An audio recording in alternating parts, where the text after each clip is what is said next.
In this third video, we are going to be talking about securing your IIS server, which means the use of an SSL certificate to encrypt any communication in and out of your server so that it cannot be read by third parties. Now, before we start, I have to say that I cannot tell you where to purchase an SSL certificate.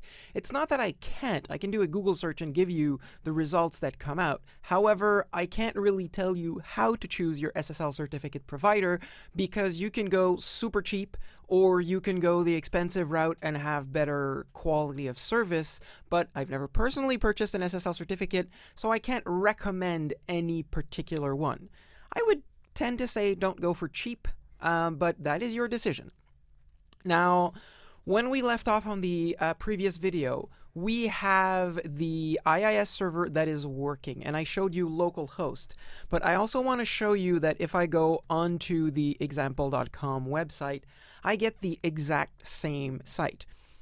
As a small note, example.com is an example domain, and the only reason it works in this video is a cheat called adding it in the hosts file.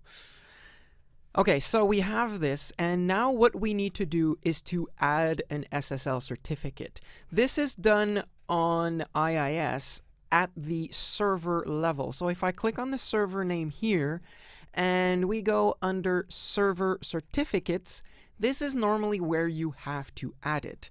Now this means clicking on import and loading up a PFX file. This is provided to you by the certificate provider, so when you choose it, make sure it does support exporting into a PFX format. The certificate file is loaded here, and then you enter the password or secret key for the actual certificate so that the server can encrypt and decrypt the information. By the way, never ever provide this certificate to anyone that you do not trust, and never provide the password either, because either of those is a big security breach and it's very scary. So don't do it, keep it for yourself.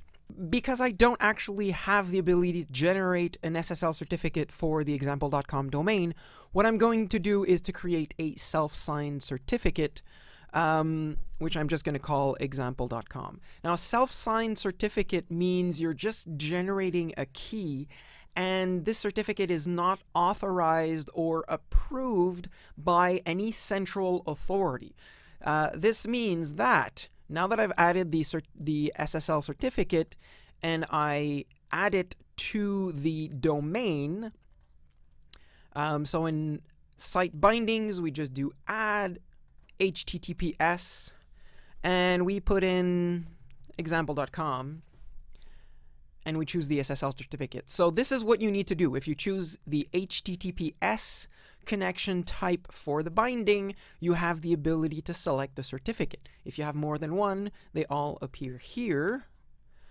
And when I attempt to open the HTTPS example.com, this would normally show it directly, but because it is a self-signed certificate, I get this warning. So anyways, I have HTTPS example.com, which is showing the actual website. It's also showing me that there's a certificate error, again, self-signed certificate.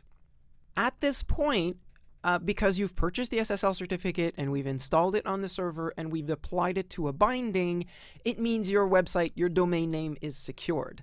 One small note about one of the next steps that we're going to have to take. The very last video of this series about Capture on the Go, and we are going to have to use a separate subdomain in order to set up the Capture on the Go and the reverse proxy going to it. This is for a very technical reason, but when you purchase the SSL certificate, it has to be what they call a wildcard domain certificate, meaning you can create anything .example.com or anything .yourdomain.com, and you can have as many as you want.